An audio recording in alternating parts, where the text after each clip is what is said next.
Hello and welcome to Movies, Films, and Flicks. I am Mark Hoffmeyer, and joining me is a man who has a longer chainsaw than you. It's Johnny Numb. My chainsaw can beat your chainsaw, Mark. Let's put it to the test. Now, I'm literally talking, basically Mandy is what we're talking about. So, Oh, yeah. Oh, Mandy, what a chainsaw fight. Oh, fantastic. Okay, when you first watch Mandy, because I talked about this movie with David Cross, you and I haven't talked about it yet. But when we... We will. It does fit in with what we're talking about. I mean, you have a lot of religion in there. You have cults. Kind of follows, pretty much follows our theme. But when Nicolas Cage comes out with a chainsaw, the logger, he knows his chainsaw. And then the guy that he's fighting, Brother Klopek, comes out with the biggest chainsaw I've ever seen in my life. Did you not just laugh your face off? Did you not just... Didn't it just make you so happy? You know, the funny thing, Mark, is a little story. I was in New York City at the time Mandy was sort of playing in theaters. So I knew I was with my friend. We were attending this music festival, and we were looking for stuff to do during the day. We were there for like 2 days. And I was like, you know what? There's this movie I know of by this filmmaker I like that's probably playing somewhere around here because we're in New York City, and if you can't see a certain art film in New York City, you probably can't see it anywhere. So we looked it up.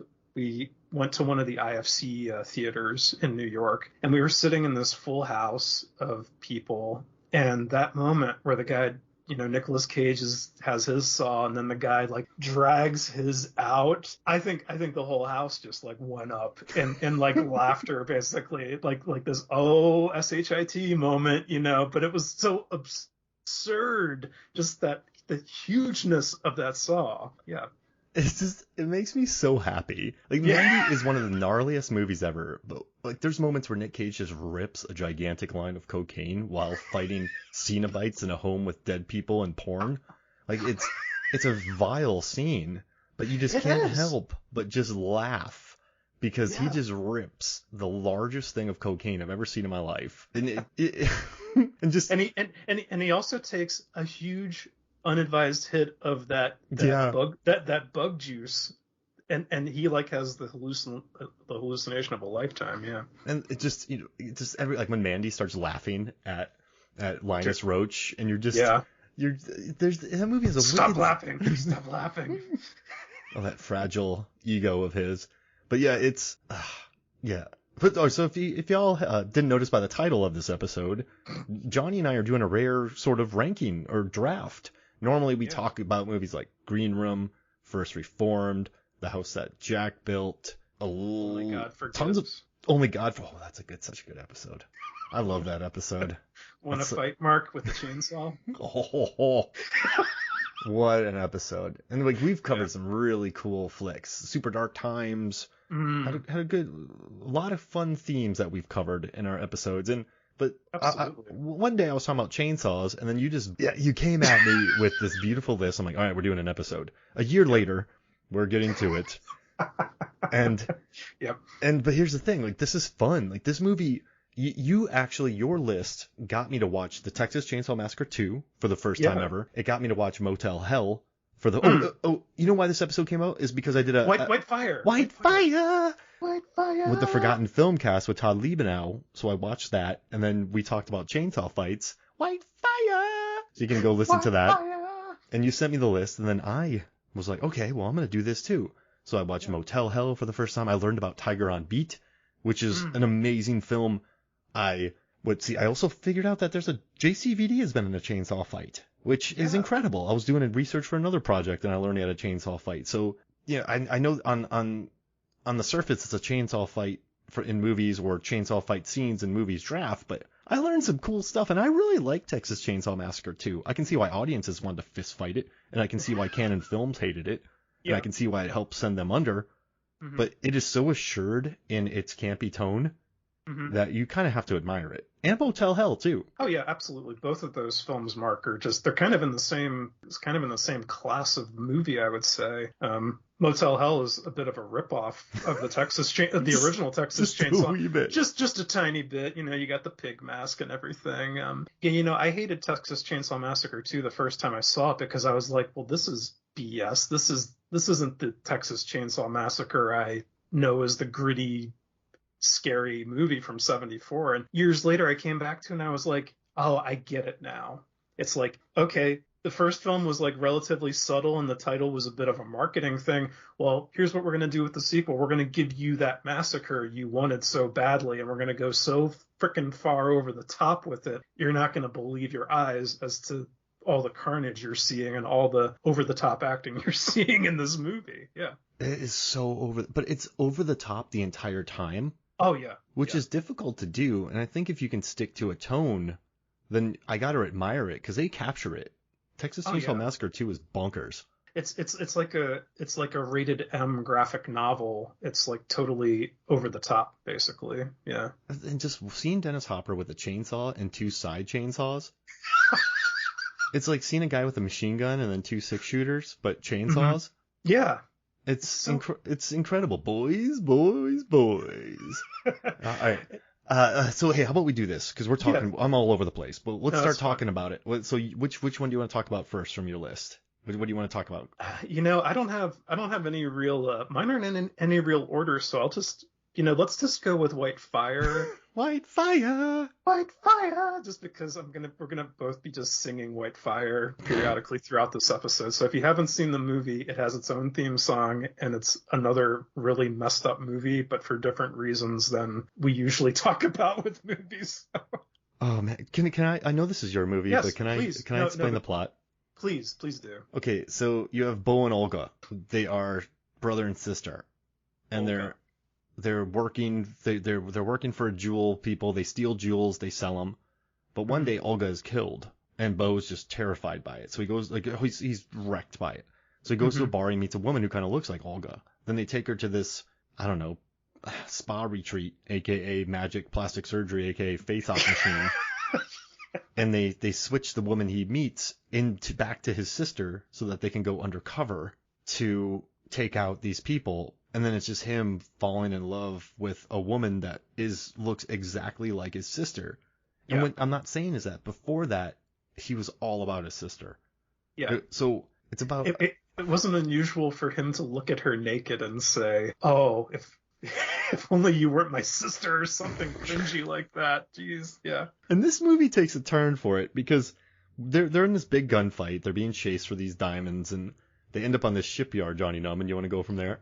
Yeah, it's just so weird because they're on this shipyard and just there happens to be some badass karate dudes working for the bad guys, and they're just at random happens to be a guy sawing into like a piece of wood with a chainsaw on the dock. I don't know what the ships need wood for.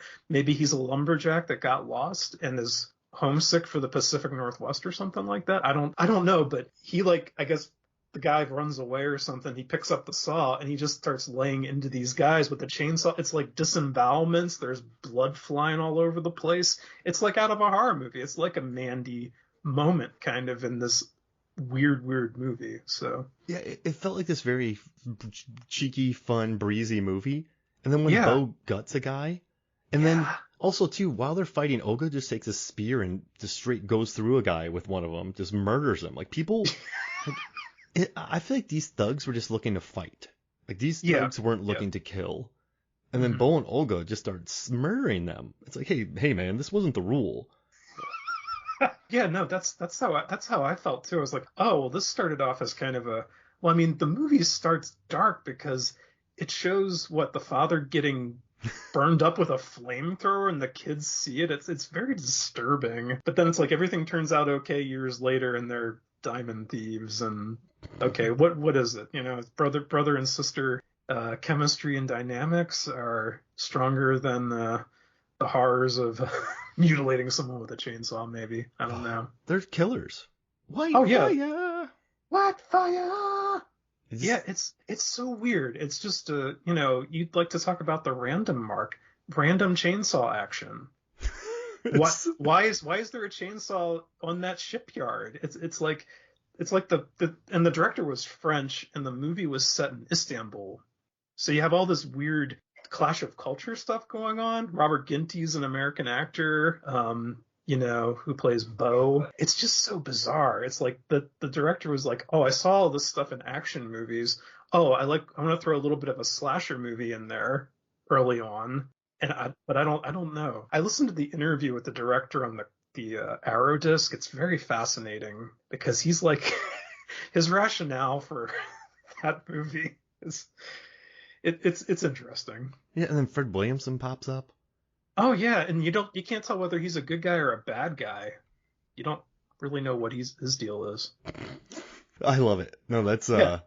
It's actually a fascinating movie to watch. I couldn't take my eyes off of it. Yeah. I love it. All right, that's a good first pick right there. Yeah, more people should see White Fire and just, your jaw will drop for like an hour and 40 minutes watching that movie. And it's on Amazon Prime, so if you're in the States, it's on Amazon Prime.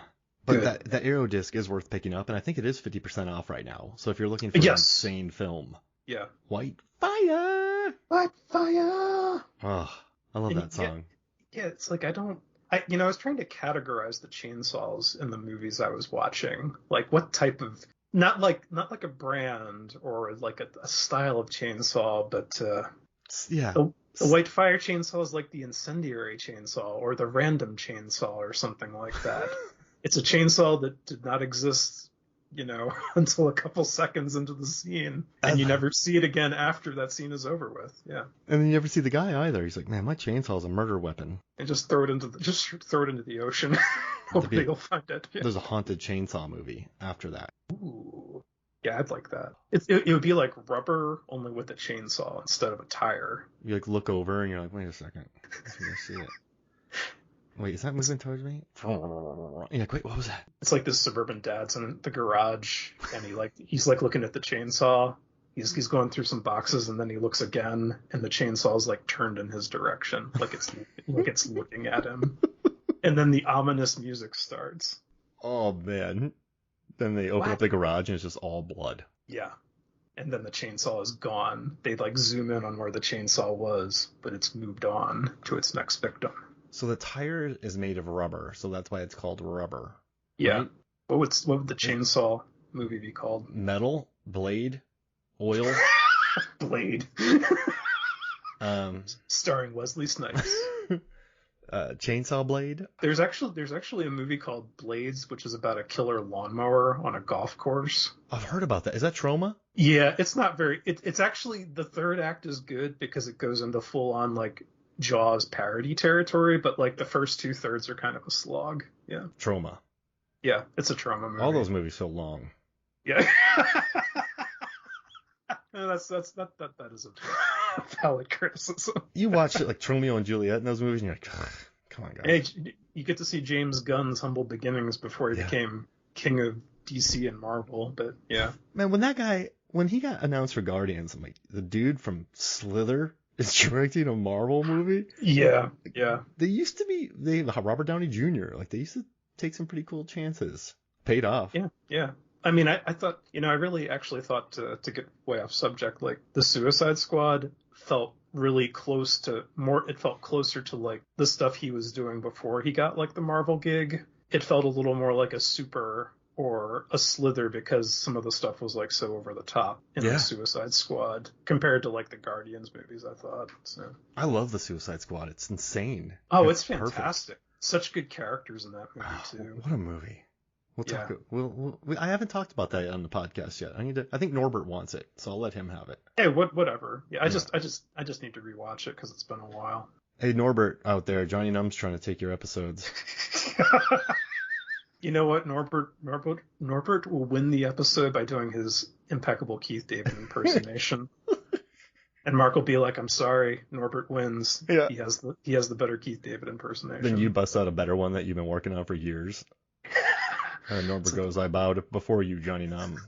I doubt that. I bow before Norbert. I'm not calling him Norbert. Norbert, yeah. I bow before him whenever he's on the show because he cracks me the F up. So yeah, he's great. Yeah. All right, so Maximum Risk is my next one. JCVD. Yes, and you know what, Mark? I did watch the clips you sent me, so I do have a little bit of a little frame of reference for your list. Good. And I mean, this one's insane because you have JCVD. And he runs into a slaughterhouse with Natasha Henstridge, and there's two cops in there, and crooked cops, I guess. And they're detectives, and for JCVD, he shoots a pig down, it falls, and then he shoots one cop. And then another cop runs at him with a chainsaw.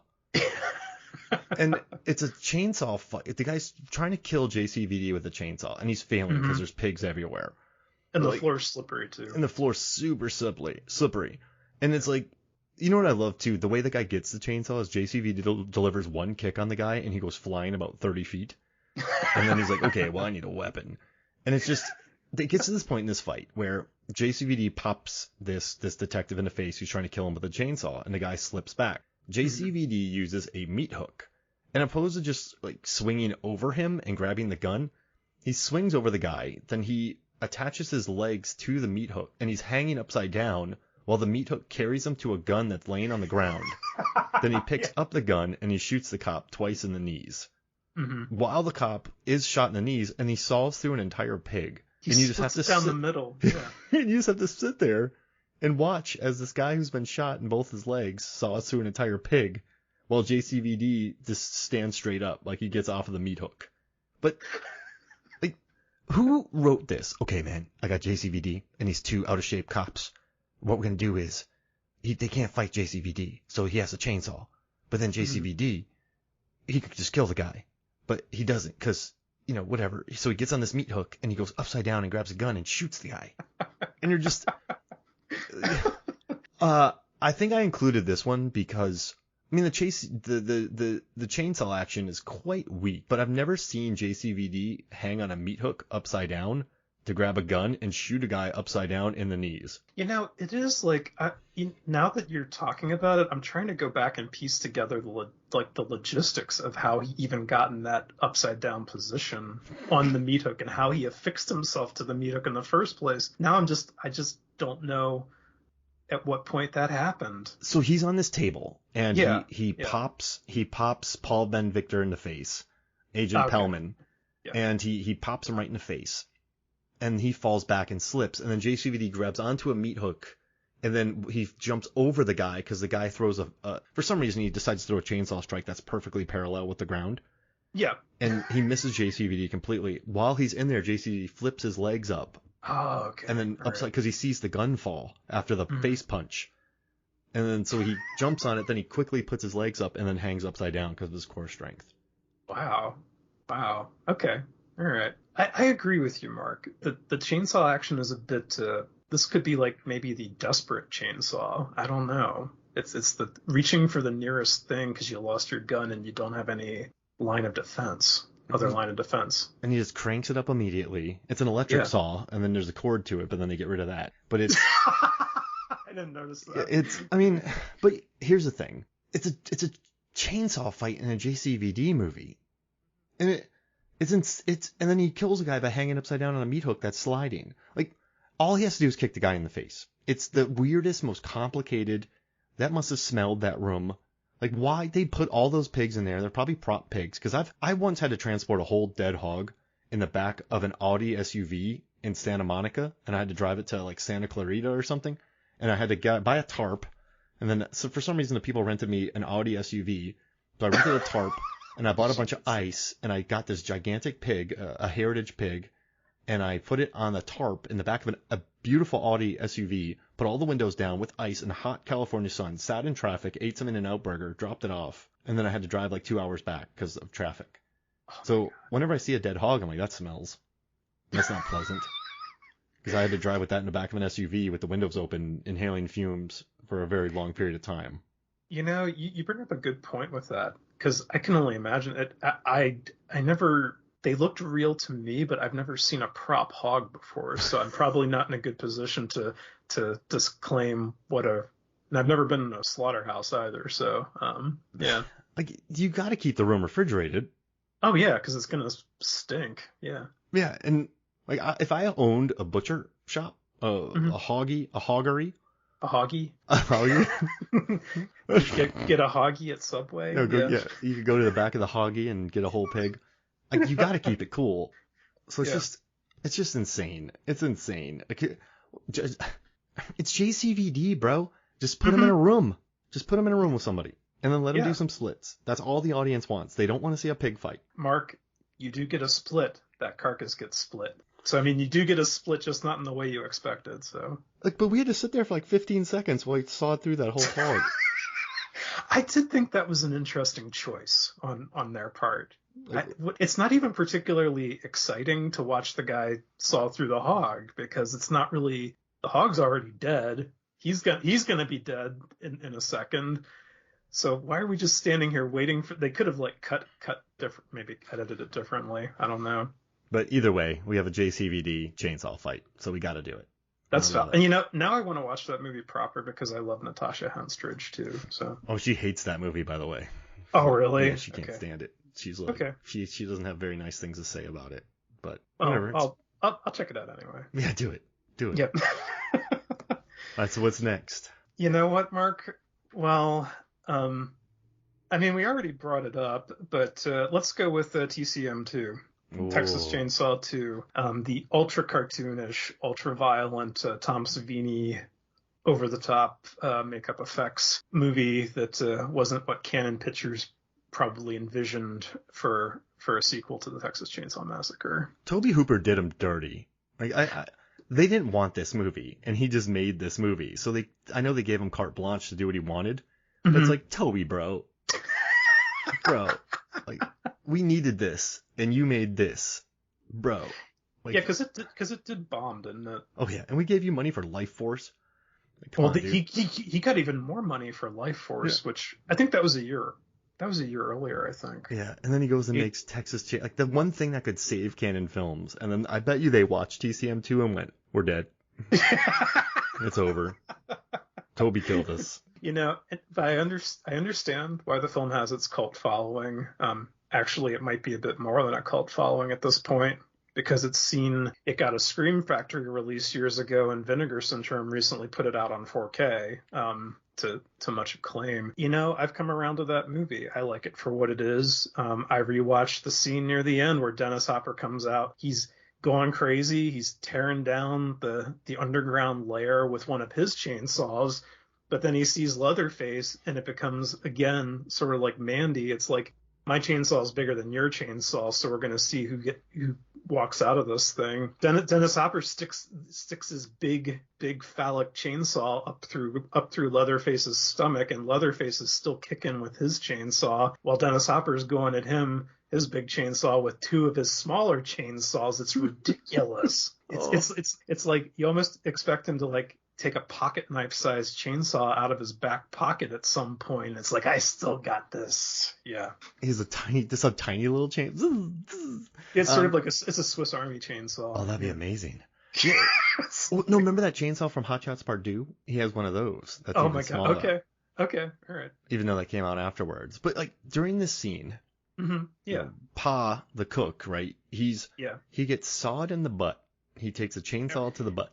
It'll help my roids. Yeah, and he's talking. He's not bleeding out. He's like, oh well, my hemorrhoids are taken care of. And then he pulls a grenade out, and you're just like, what? And he's just down there monologuing to himself while Leatherface has a chainsaw all the way through him. Dennis Hopper has two chainsaws, and Grandpa has a hammer that he throws, hits Leatherface.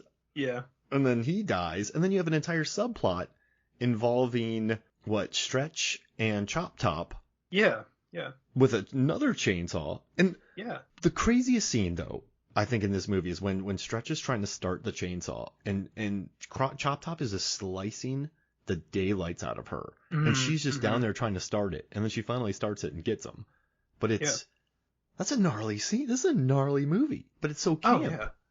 Yeah, it's like, it's almost closer to the Rocky Horror Picture Show and how campy it, like intentionally campy it is. And which is why I think I didn't like it the first time I watched it, because I was like, oh, what the heck is this crap? You know, this is why people don't like Tobe Hooper, is because he just threw a bunch of crap at the wall and just to see what stuck. But now I'm like, now I think he knew what he was doing, and he ran with Cannon's money, and he made this goofy movie, and I think he was totally in control the whole time. And I think in some ways he's a mad genius for pulling it off like he did. So no, I agree. And like, I make fun of Cannon not liking it, which I shouldn't. Oh yeah. But it's still a fun movie that's very assured. in tone. Oh, yeah. And it features 2 ball kicks in the final fight. It features Dennis Hopper throwing a front kick while holding a chainsaw. Mm-hmm. Like, those are 2 like, I never in my life would be like, hey, Dennis Hopper threw a front kick. That would be enough for me. But it's like Dennis Hopper threw a front kick while holding a chainsaw with 2 baby chainsaws on his side. You know what? A+. Name like any other actor in the history of cinema who has done that. I bet Dennis Hopper is the only actor in the history of cinema who has done that. I think that's probably the only movie where he's actually thrown a kick even as well. Yeah. I mean, like maybe when he's dancing or putting a kickstand down on a motorcycle on Easy Rider. Maybe, yeah. Or he's getting a kick out of everything in Apocalypse Now, but no literal kicks.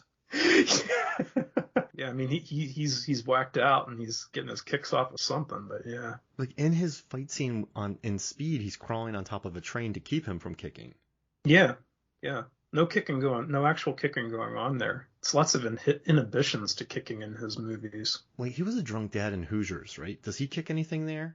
I don't think he kicked anybody in Hoosiers. I think he might have hit people because he was a drunk dad, but you know.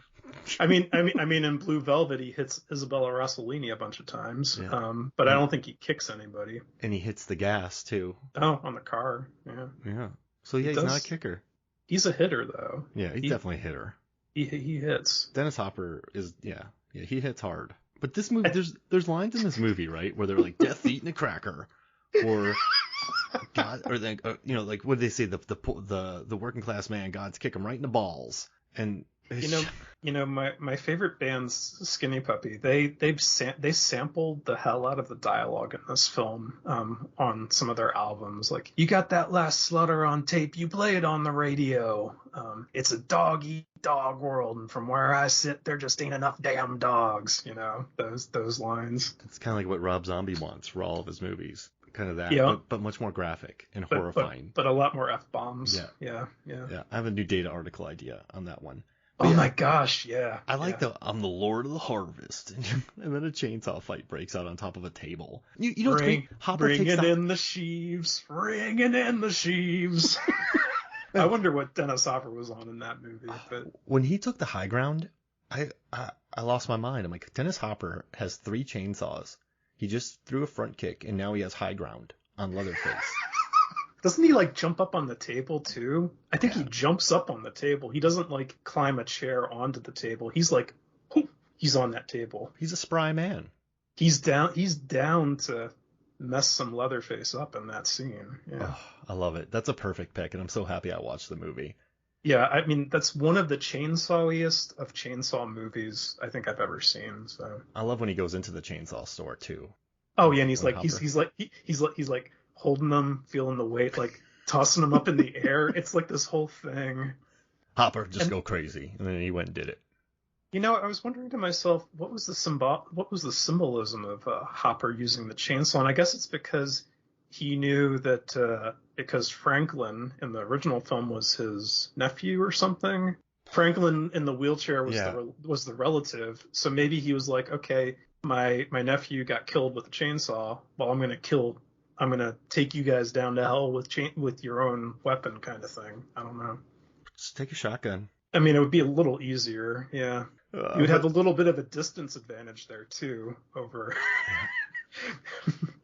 But then we would never have a front kick by Dennis Hopper. Sure. Oh, it's a beautiful pick, Johnny Numb. See, it all comes back. It all makes sense.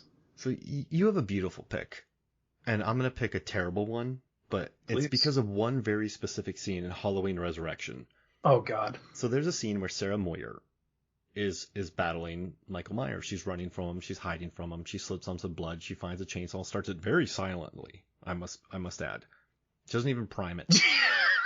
Most chainsaws, you gotta hit 10 times, get the oil in it, then you gotta pull. Like, she's a beast with the chainsaw. But she runs out of Michael Myers and she goes, "This is for Jen. This is for Rudy. This is for all of them." All of them. And then the chainsaw stops working. But this is what I love. She goes, "Oh shit."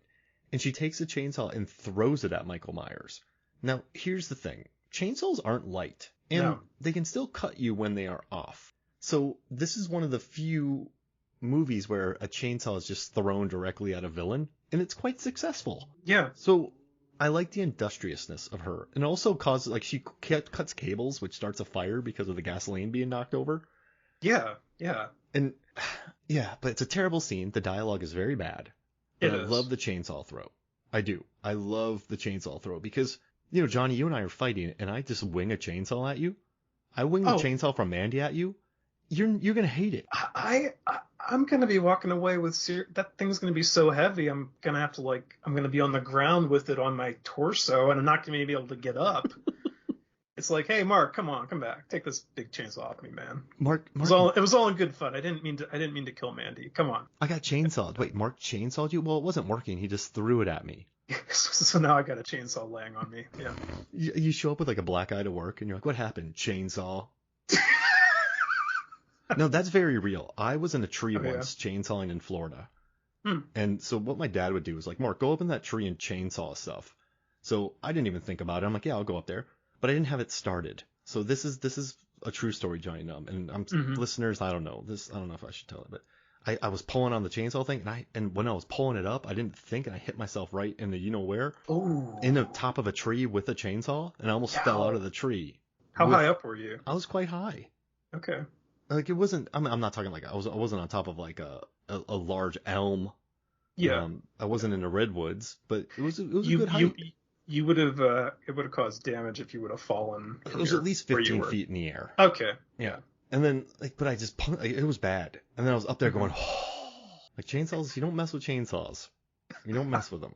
But listen, bad things happen when you're just not even when the blades aren't even on. You can hurt yourself. So I like that she threw it. Mark, there's that.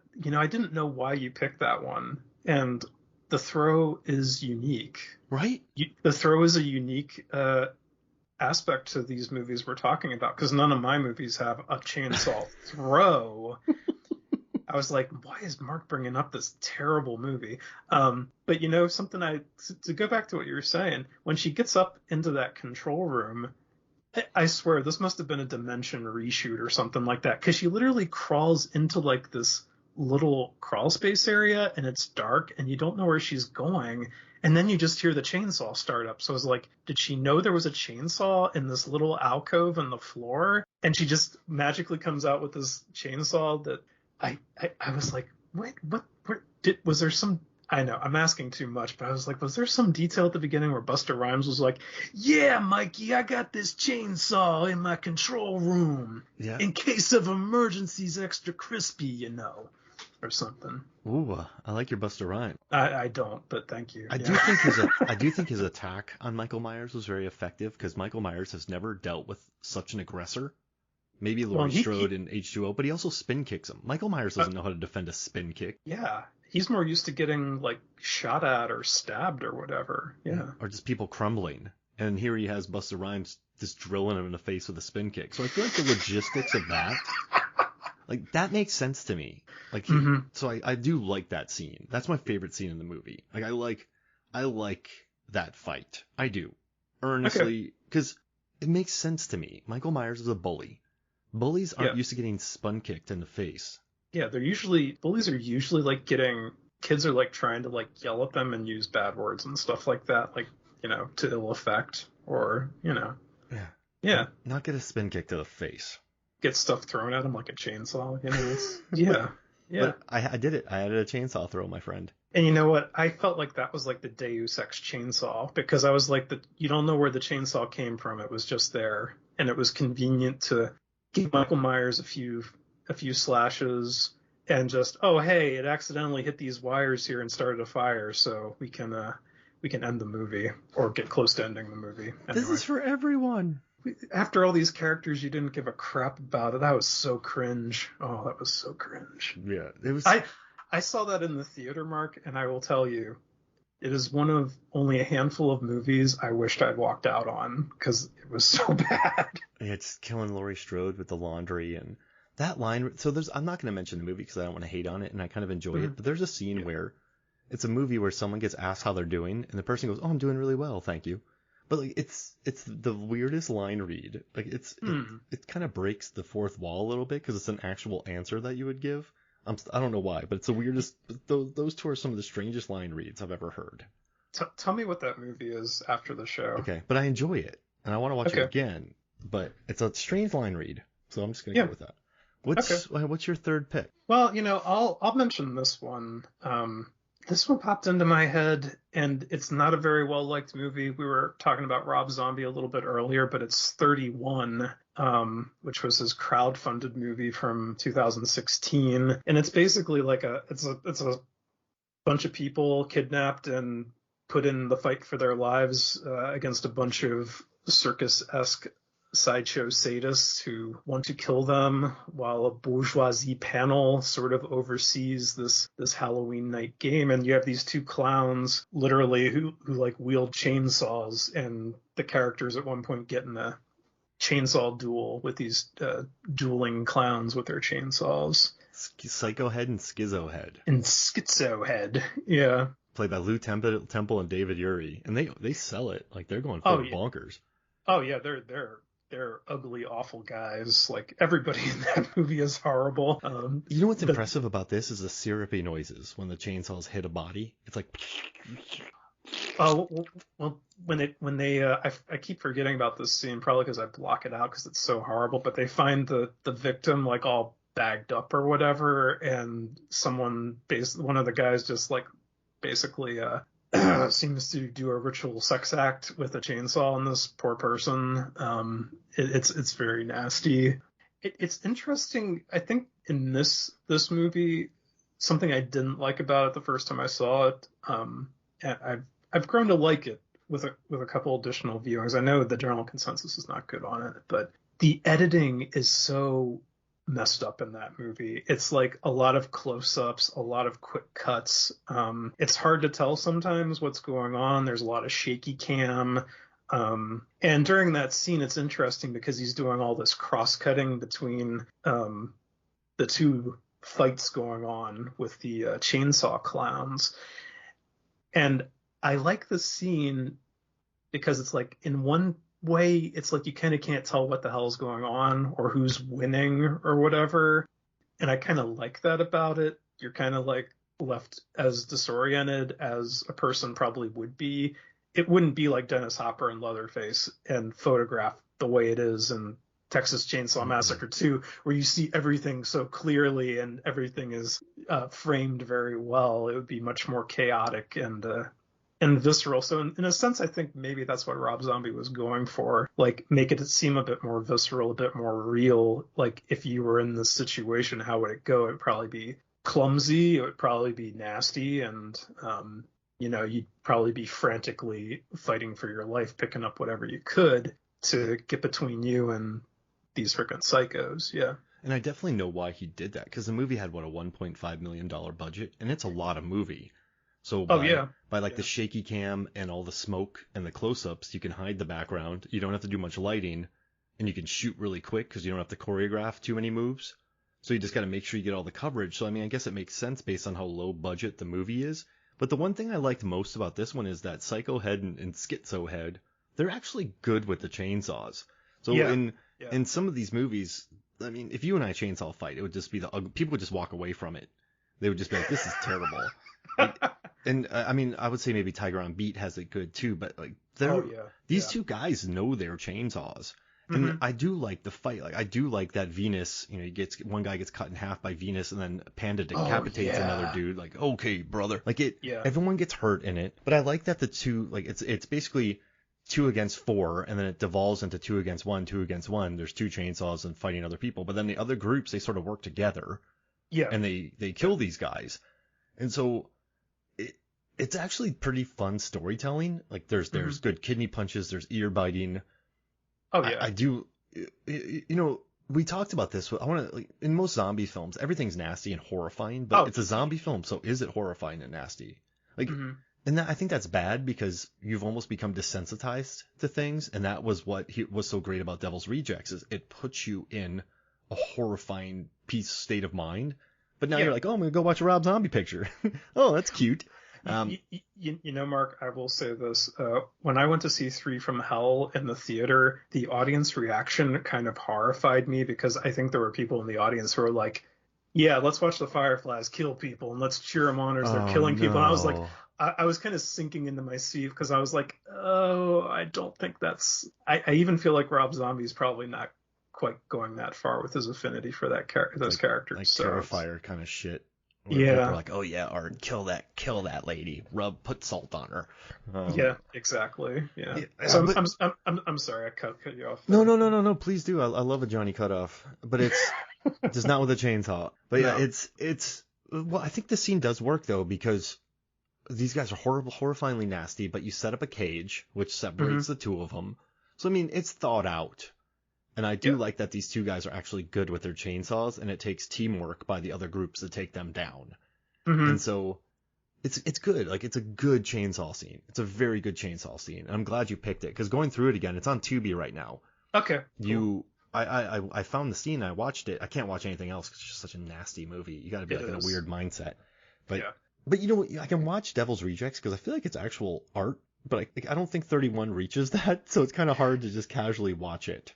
It's definitely, I think, I feel like 31 is a very dark kind of it's like the most dangerous game, but it's like you have to reduce yourself to the level of the people trying to kill you to get out of this situation. So in a sense, you have to be reduced to a savage. You have to be reduced to maybe something that you haven't unleashed, which, Sherry Moon and the other characters have to come to grips with. It's like, okay, it's either this, we either sit here and be killed, or we actually use these weapons against them because you green room it. Exactly. Yeah. So, and I kind of like that, but it's like you do have to be in this like very grim mindset to kind of you have to steel yourself against it because it is really leathery, tough stuff, I think. I like that you said leathery and then you have Leatherface. Leatherface, yeah. That works. Okay, so then, all right, I guess I'm up. I'm going to do Motel Hell because they're so similar, right? But you know what's interesting? I was reading a review about this movie, and the brother Vincent, he's such like a jerk, and he puts on a pig head. He's pig-headed. So it not only is it a creepy mask, but he's also pig-headed. I never thought about that. Great point. Yeah. And I was reading the Ebert review, and he wrote, Motel Hell is a welcome change of pace. It's to the Texas Chainsaw Massacre as Airplane is to Airport. It has some great moments, including a duel fought with chainsaws, a hero swinging to the rescue on a meat hook, and Farmer Vincent's dying confession of the shameful secret that he concealed for years. These moments illuminate the movie's basic and not very profound insight, which is that most of the sleazoids would be a lot more fun if they didn't take themselves with such gruesome solemnity. Solemnity. Yeah, solemnity. Yeah. But he makes a great point, because Motel Hell has a very specific tone. And I love the chainsaw fight between Vincent and Bruce in this because, I love the pig mask entrance. I love when the chainsaws start in another room. Oh, yeah. Not in an alcove, but they start in another room. Yeah. And where's it coming from? You start to wonder. It's like, oh, shoot. Where's that coming from? Yeah. And then you get the shotgun out of the way. And then just Vincent's laughing is just incredible. It's very disheartening. And then also Terry has the saw put on. So not only is there a chainsaw fight, a guy is fighting a man with a chainsaw for a head. Or no, I'm sorry, a pig head on his head with a chainsaw. That's dire enough. But then you have a woman about to get tore up by a gigantic blade. And it's two brothers as well, Bruce and Vincent. And it's just it's a good scene, and the laughing is very disconcerting. Yes. And I like when he gets sliced in the side, and it's such like iconic imagery, and it's such a cheeky little movie with the human garden. And it's it's Wolfman Jack's in the cast too. It's just such a cheeky fight, but like his laughing is very memorable, and it's just a good fight scene in general. I think it's interesting, Mark, because I watched that clip that you sent me, and then I watched Maximum Risk, and I was like, okay, so we have two slaughterhouse chainsaw fights here. I'm seeing a little motif, and even when we get to Tiger on Beat, there'll be some other connections too. But I was like, yeah, it's like I'm seeing some stuff here that's some recurring little things that filmmakers like to do with the chainsaws. They like to, they often don't go for the grandiosity of like TCM2, where it's like you got chainsaws sticking out at people and still running and the people are still alive. It's like, no, they're usually getting grazed or something like that on their side or on an arm or something like that. They're getting incapacitated by the saw. but they're not down for the count per se. And and Tiger on Beat, not to get ahead of ourselves, has another damsel in distress too, Yeah, while hang in there.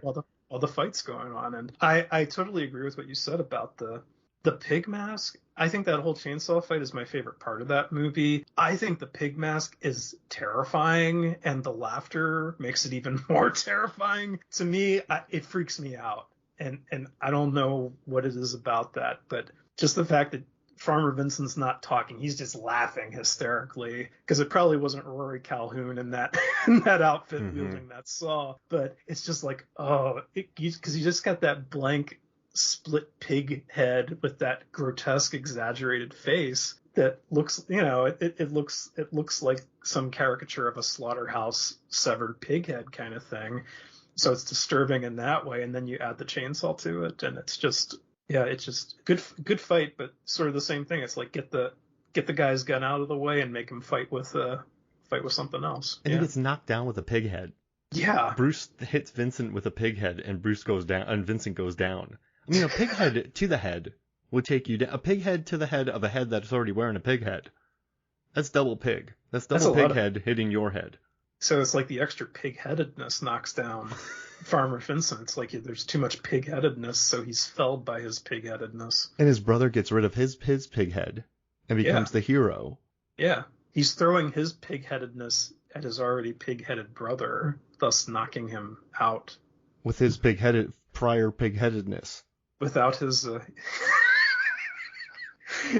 By throwing the pig head at his pig-headed brother, he is absolving himself from ego and showing himself to be the victor and the pure of heart, worthy to rescue the damsel in distress. Wow. I don't need to say anymore. It's perfect. Pig-headedness. I like that. So one guy becomes a pig head, the other one loses his pig head. Oh, that's so amazing. Wow. Ugh. A lot of livestock. Mark, do you want to talk about Mandy, since we kind of talked about that at the jump? Listen, does Nick Cage snort a gigantic rip of cocaine during a fight with demonic Cenobites in Mandy? Yes, he does. So yeah. So is that the answer? Yeah, okay. Man. Yeah, listen, just I found a really interesting interview from Panos Cosmatos, and he said that this was the hardest night. He said it was the most grueling and arduous thing that he's ever done.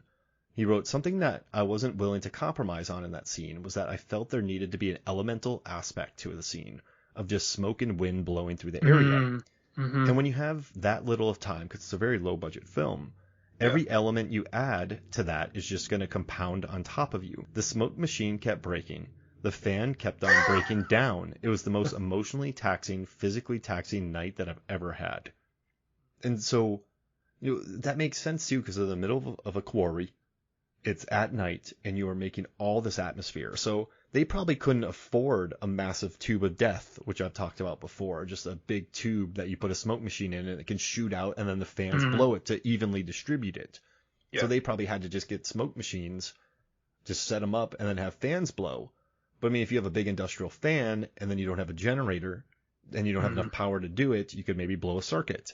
So there's a lot of aspects that go into that, but in the end, it is a beautiful fight. That what I like too is most of these chainsaw fights that we watch are very unwieldy, Johnny. It's hard to be wieldy with a chainsaw, but this one has a certain grace to it and a physicality that I really like. And I mean, also the death with the chain and falling on the chainsaw is just brutal. It's like Smoking Aces-esque, where the guy falls on he sits on a chainsaw and just rips him up from the butt up. Yeah, I think it's in Smoking Aces, and in this one he falls flat down on it. He's split like the hog in Maximum Risk. Basically, he's split down the middle with this big ass saw that he was looking to use to cut down Nick Cage. Yeah, JCVD would be proud. I think he would be. I think JCVD probably watched that and was like, "Oh yeah, that was a good chainsaw. That's what I should have done in my movie." Yeah.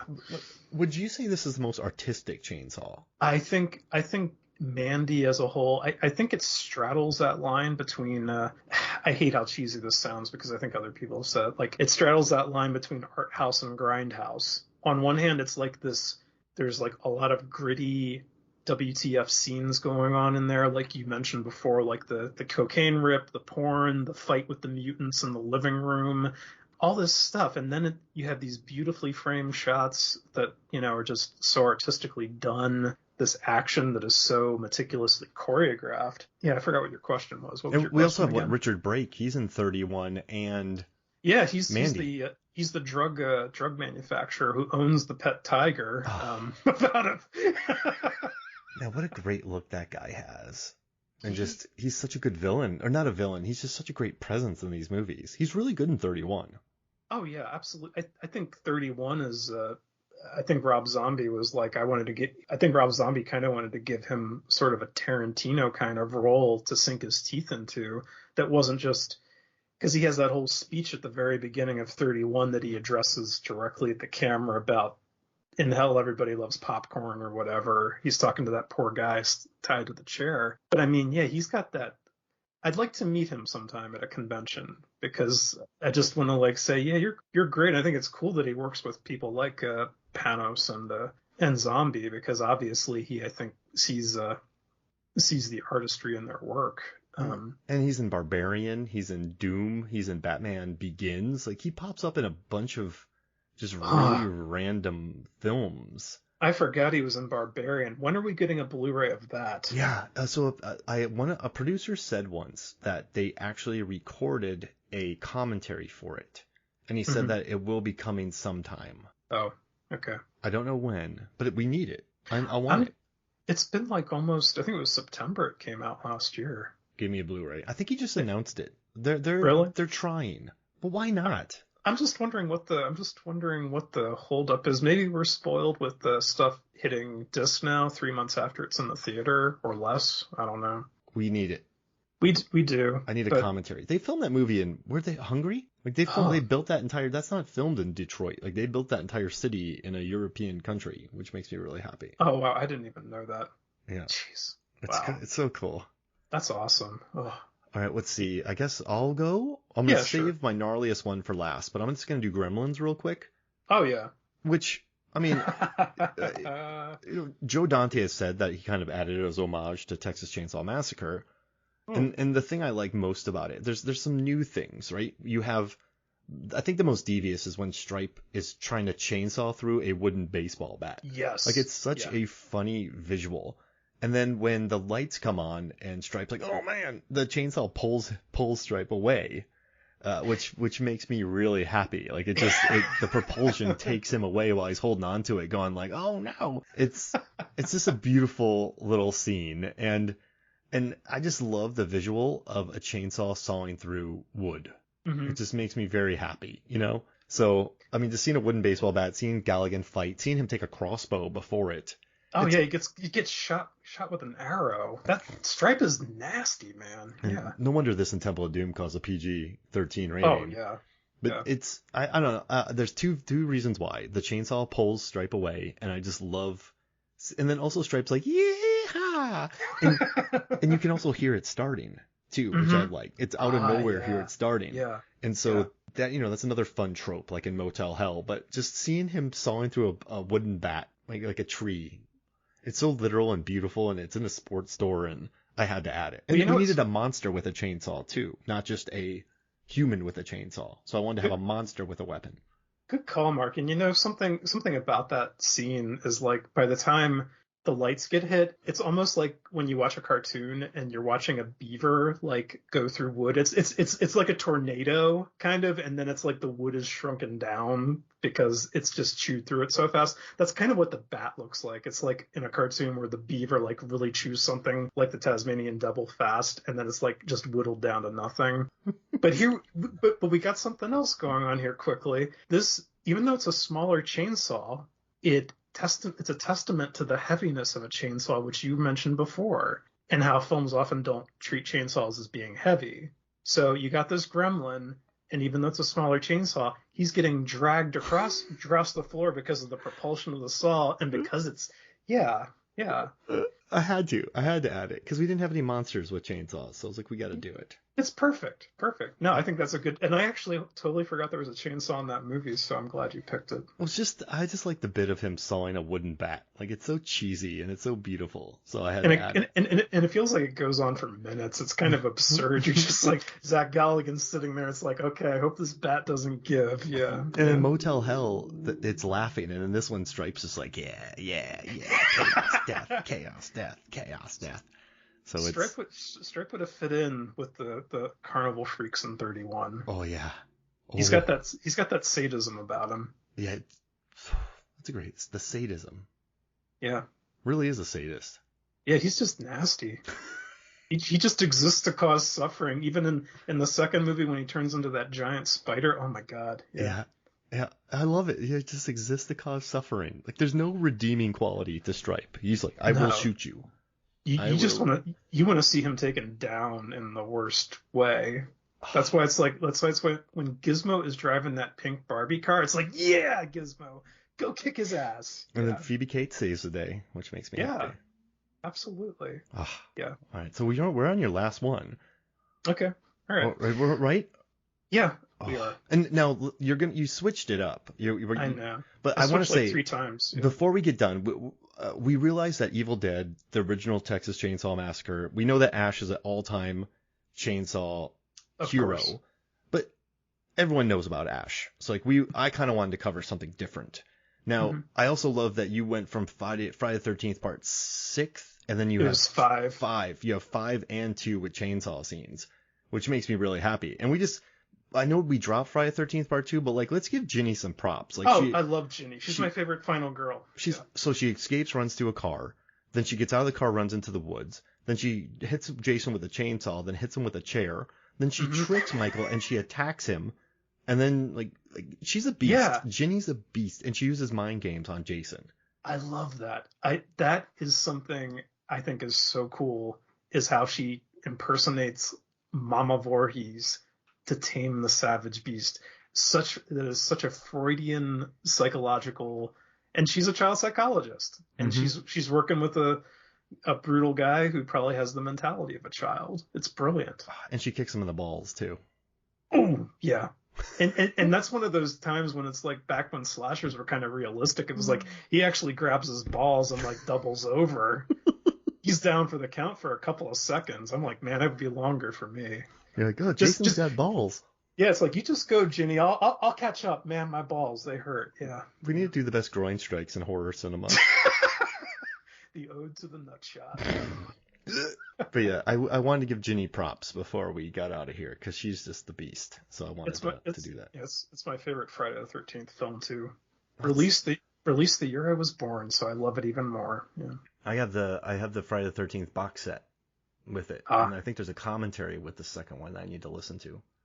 David Cross and I figured out which Friday the 13th movie is the most Friday the 13th, and it was Jason Lives. Yeah, I actually listened to that episode. Oh. It's been a while. I need to listen to it again because it was a good one. And Jason X is like my favorite though. I love Jason X. I know it's talk about taking 20 years for me to love something. I didn't like it in 01, and then someday I just went, wait, I like this movie now. And now I love it. Maybe I need to watch it again because I was like, oh, I was not on board for that one. And I know it's sort of like a Texas Chainsaw 2 where it's like so over the top and it's not made to be. It's Jason in space. It's not made to be taken seriously. Sergeant Brodsky's like, you're gonna have to do a lot more to take an old dog down like me. Then he like stabs him and he goes, oh, that'll do it. And the lady gets sucked outside of a hole and she goes like, this sucks on so many levels.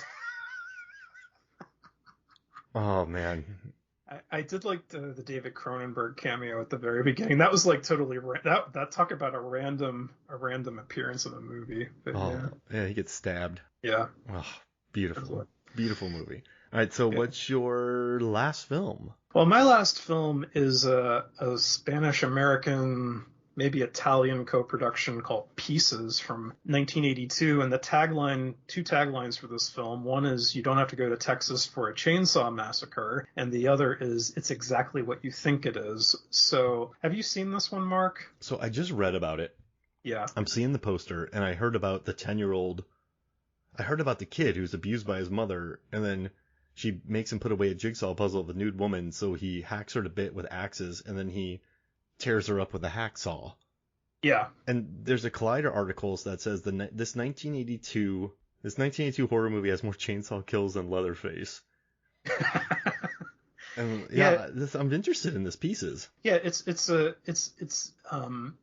interesting because I would say it was the most chainsawiest chainsaw film before Texas Chainsaw 2 came along, in terms of chainsaw related carnage. But the whole concept of the movie is like a rip on Frankenstein. So the kid who's traumatized at the beginning, well, cut forward 40 years into the future, and these killings start up with a chainsaw. Guy with the chainsaw is just hacking parts off of these beautiful co-eds on a college campus. And it's very ridiculous. It's a very ridiculous premise just used to capitalize on the chainsaw as a horror movie trope or item, kind of. Because if you take a moment to think about the plot, it's like, okay, if he's trying to make the perfect woman out of different parts of different young women that he's chopping apart, there's got to be, that's not a very surgical way to put together your perfect woman. This isn't like the meticulousness of a Buffalo Bill from Silence of the Lambs. There's no lotion. No, there's no, I don't know if the skin's even being moisturized after the fact. It's just this guy is just willy-nilly chopping off heads, chopping off arms, chopping off pectorals. It's just he's going hog wild with this saw. Nobody seems to notice, even like when these murders are happening, even though a chainsaw is loud as hell on this college campus, even though it only seems like there's 6 people on the campus total. It's a very chainsaw-y movie. It's just a very absurd movie in terms of its use of the chainsaw. Like, if I'd watched it when I was 15 or something, I would have thought it was the most disturbing thing I'd ever seen. But by the time I actually watched it, I was like, this is... I like the movie, but this thing is totally ridiculous. It's impossible to take seriously. But watching the trailer and seeing the pictures, though, I love the... I don't know. I love the idea of it. It just seems like a really messed up little movie that knows it, right? Yeah, it is. And, I actually did see it a couple years back in a theater with a bunch of people, and people were just like going crazy over it. They were just totally loving, just laughing at it. They're so over the top, so, but it's definitely, to me, it's one of the most chainsaw movies out there. If you have a fetish for chainsaws, that's one you should definitely have in your collection. I mean, we gotta include it now that I've read about it. If we're talking about chainsaw fights, we need some pieces. Oh, absolutely. The jigsaw puzzle would not be complete without that. All right, so way to go, Mark. I'm saving the last pick for. I saved this for last, and it's a movie called Tiger on Beat or Tiger on the Beat. It's a 1988 Hong Kong action comedy film. It stars Chow Yun-fat, Conan Lee, and it's just a beautifully insane film. And also Gordon Liu is in it. And if you've seen Kill Bill or 36 Chambers of Shaolin, like he's in this. And the final chainsaw fight, the thing I love most about this chainsaw fight and Tiger on Beat is also it's not Chow Yun-fat. Like they loved in Hong Kong. The movie, the Billy Crystal movie, Running Scared, was a huge hit. Lethal Weapon was a huge hit. So they kind of wanted to create the buddy cop formula. So I love that Chow Yun-fat in this movie is not the hero. Like he's not that guy. Like he has almost comical reactions to certain bits of action. You have Conan Lee, who is this exceptional athlete in this. I mean, I read about him. They said that he was the first Asian to win a public school gold medal event in all 5 boroughs of the city of New York. His dream was to become the first Chinese basketball player. During this time, he became inspired by 2 movies, The Blind Swordsman and The One-Armed Swordsman. Wow. And the heroes were handicapped, and yet they're able to devastate their opponents. So this made Conan Lee realize that the force of the spirit supersedes his physical limitations. But he was a huge dude, and he was incredibly athletic. Wow. So I like that he was inspired by that. But this chainsaw fight, there's the one thing I do love most is the orange in it. Like the production design. The production design in the scene is really good. A lot of orange, a lot of they built the entire set to destroy and chainsaw. I love that they built an entire set that would just get chainsawed to bit. Like this is probably the most work. Like I know TCM had him on top of a table and Mandy had some fun gags, but I think when it comes to actual choreography with the chainsaws, which with rubber blades, because you can't have anything else, but like the splits that they do, the like, just like he goes through the wooden table to stab him, and just watching them fly around for minutes at a time with chainsaws is just thrilling, invigorating, beautiful, and it just makes me want to go watch more of Conan Lee's movies. And Short Round 2.0, who is we're big fans of his. He's a big fan of us. He loves the show. He said that he loved this movie. Like, this introduced him to Conan Lee, and I don't know, I dig it. And it's a fun fight. It's a fun fight. I'm just gonna say it again. It's a fun fight. Mark, I'll wax analytical for a little bit here, because when I watched this, I was just like so taken aback by this, and I was so glad you sent me I'm so glad you mentioned this one. I'd never heard of it. The editing in that sequence is so on point. There is so much going on, but the editing is like, there's such precision to the cuts and the shots in that scene. It's really amazing, because it's like a lot of fast stuff going on, but you never have any question as to what's happening, who's doing what, or where a character is, for that matter. And I really love that. Something that I've noticed in actually most of the other movies we've talked about is there's a real lack of grace and precision sometimes, or there's a clumsiness to the fighting with the chainsaws. Like, it's more down and dirty, whereas this is like a ballet, basically. These guys are doing ballet with chainsaws, and it's amazing. Oh, it's funny that you say that. I know it's a different director, but John Woo originally, he loved filming dance. Like, he was big into dance. So when he had his gunfights in Hard Boiled, he wanted them to seem like ballet, like dance. So you have the gunfights that are graceful, then you have a chainsaw fight that is beautifully graceful, which makes me really happy. And when I first typed in chainsaw fights, this popped up. I'm like, ooh, Tiger on Beat, because there are other fights that we did miss. Like, there's some really fun comical chainsaw fights in other films that we could talk about, but I just went with this one because, like you said, it's shot well. The set is great. I love the production design. I love the colors. I mean, both guys are absolute athletes. It's a lot of fun, and yeah, I mean, it's not clumsy. It's ballet with chainsaws. That's the last thing I'm gonna say. Yeah. No, I totally agree with you. And another thing I like is the comedy aspect. And I was also thinking back to Mandy when he yells, "You ripped my shirt," because these guys, before they actually break skin, they actually just kind of rip each other's shirts by grazing each other with the chainsaws, which I thought was kind of funny. It's like someone swipes a saw, they look down at their shirt's cut open, but they're not bleeding, so they go back at it. So. Oh yeah, and like he has the chest protector here, and I love the scene where he's going underneath him with the chainsaw, but then the guy goes down with the chainsaw. Like, it's just such cool production design. I love all the orange. I love the colors. Yeah. Perfect. It's fantastic. Yeah, I wanna watch the whole thing now that I've seen that clip. So this took us a year to record. Was it worth it, Johnny? Yeah, I'm glad we finally got around to it. I was like, it's a nice break from the Feel Good series, though I think we still managed to get some of our Feel Good dialogue in there as well. Yeah, this was a lot of fun. Yeah. I mean, Mandy's a feel good movie. I think we've covered a few feel good movies in this, so I'm glad we did. And we have Virgin Suicides coming next, which I'm very excited about. And Johnny, where can people find you? The best place to find me probably right now is at my website, which is called johnnynum.com. I try to post there maybe once a week, though depending on how busy I am, that might not happen. I periodically post movie reviews or just stuff that's happening in my life or stuff that I'm picking up at flea markets, if you like looking at pictures of other people's stuff. You can find me on Twitter and Letterboxd at JohnnyNum. There are no H's in those Johnnies. And you can find me on Blue Sky if you're over there. If you're one of the lucky ones over on Blue Sky, I'm just Johnny Num over there as well. What's Blue Sky? It's basically... if you remember what Twitter was like before 2015 or 2016, it's kind of taking you back to that era. I think it's Jack Dorsey's new social media project. Jesus. Since Elon took over Twitter. So there's so many new ones out there. I'm not getting a whole lot out of it at the moment because it's like I don't feel like I know a lot of people who are on it yet, so I'm not getting a whole lot of use out of it, to be honest. But, Got it. hey, if you're on there and you're listening to this, feel free to give me a follow.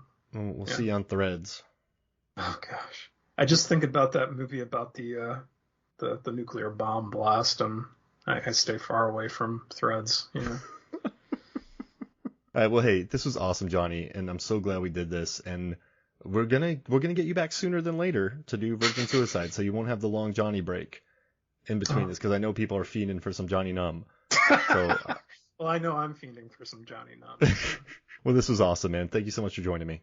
Thank you, Mark. It's been a pleasure. All right. So for me, Mark Hoffmeyer, for Johnny Numb, this is Movie Films and Flicks. We'll see you next week.